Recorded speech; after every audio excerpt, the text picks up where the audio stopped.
नमस्कार दोस्तों, आप लोग कैसे हैं। जहाँ तक उम्मीद है आप लोग बहुत अच्छे होंगे। दोस्तों, आज के इस वीडियो में हम लोग जानेंगे सेलुलर जेल यानी कि काला पानी का जेल क्या होता था और काला पानी की सज़ा क्यों दी जाती थी। आज के इस वीडियो में हम लोग जानते हैं। अगर दोस्तों आप लोग हमारे चैनल पर नए हैं तो हमारे चैनल को तुरंत लाइक करें, सब्सक्राइब करें और लोगों में शेयर करें।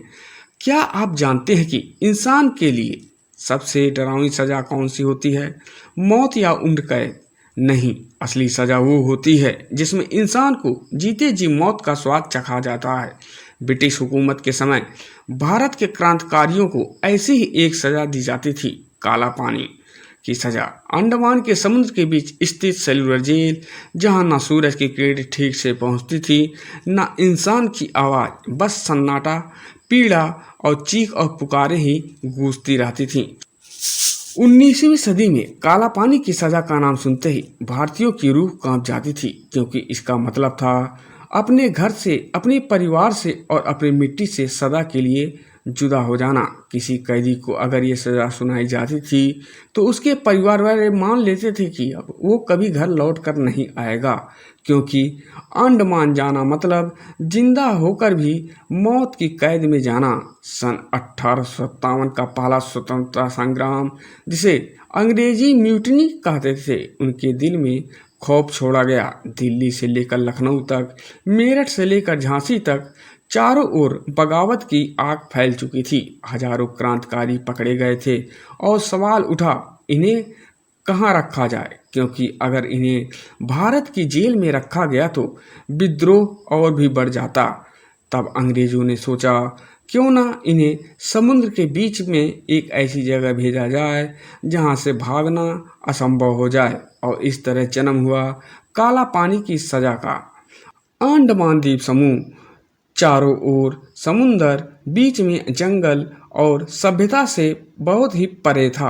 अंग्रेजों के लिए यह सबसे सही जगह लगी। यहाँ पहुँचने के लिए जहाज से हफ्तों का सफ़र करना पड़ता था। अगर कोई भाग भी जाए तो चारों ओर मौत का समुंदर उसका इंतजार करता था। यही कारण था कि सन 1857 के विद्रोहियों में से सैकड़ों को सबसे पहले यहीं भेजा गया। उनके लिए यहाँ लकड़ी के अस्थायी बैरक बनाए गए, लेकिन अंग्रेजों को जल्द ही समझ में आ गया कि यह काफ़ी नहीं है, उन्हें एक अस्थायी जेल चाहिए। और तब बनी यह सेलुलर जेल, जिसे काला पानी का जेल भी कहा जाता है। सेलुलर जेल का निर्माण 1896 में शुरू हुआ और 1906 में पूरा हुआ। इसे एक अनोखे ढंग से बनाया गया। 7 पंखुड़ियों वाले फूल की तरह इसे बनाया गया। हर पंखुड़ियों में लंबी लंबी कोठरियां और बीच में एक केंद्रीय टावर भी होता था। इस टावर से अंग्रेज गार्ड हर कोठरी पर नजर रह सकते थे। हर कोठरी इतनी छोटी थी कि खड़े होकर भी चैन से सांस नहीं लिया जा सकता था। ना कोई खिड़की, ना हवा, ना रोशनी।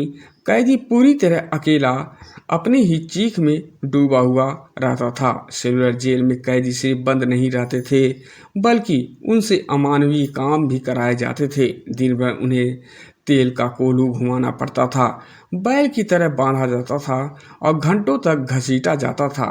पीठ पर कोड़े बरसते थे, पैरों में बेड़ियां होती थीं और हाथों में हथकड़ियां।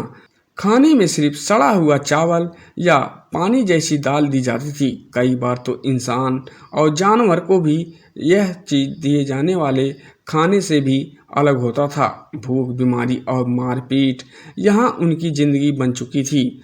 सन 1911 में यहाँ भेजे गए सभी प्रसिद्ध कैदी थे वीर विनायक दामोदर सावरकर। सावरकर को 2 जन्मों की सजा यहाँ पर दी गई थी, यानी 50 साल। सेलुलर जेल की दीवारों पर आज भी उनकी कविताएं दर्ज हैं, जो उन्होंने नाखून से लिखी थी। इसी जेल में बटुकेश्वर दत्त, बरिंद्र कुमार घोष और अनजान क्रांतिकारियों को भी कैद किया गया था। हर एक का सपना था भारत की आज़ादी, लेकिन अंग्रेज उन्हें यहाँ तोड़ना चाहते थे। उनके शरीर टूटते, लेकिन उनका हौसला नहीं टूटता था। इतनी यातनाएं सहने के बाद कई कैदी टूट गए।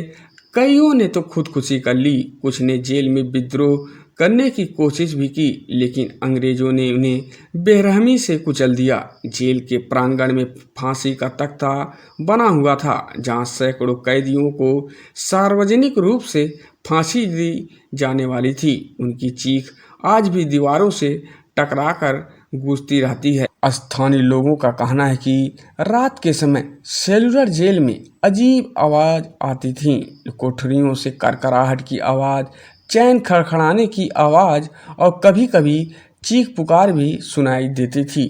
कई गार्ड्स ने दावा किया कि उन्होंने छाइयों को भी चलते हुए यहाँ पर देखा है। आज भी यह जेल हांटेड पैलेस मानी जाती है, लेकिन असल में यह आवाज़ें शायद उन शहीदों की हैं जिनकी आत्माएं आज भी अपनी कुर्बानी का संदेश देती हैं। अंग्रेज जानते थे कि सिर्फ शरीर का यातना देना काफ़ी नहीं होगा, इसलिए उन्होंने कैदियों को एक दूसरे से अलग रखने की भी कोशिश की। किसी को किसी से बात करने की इजाज़त भी नहीं दी जाती थी। यह मानसिक कैद इतनी भयावह थी कि कई लोग पागल हो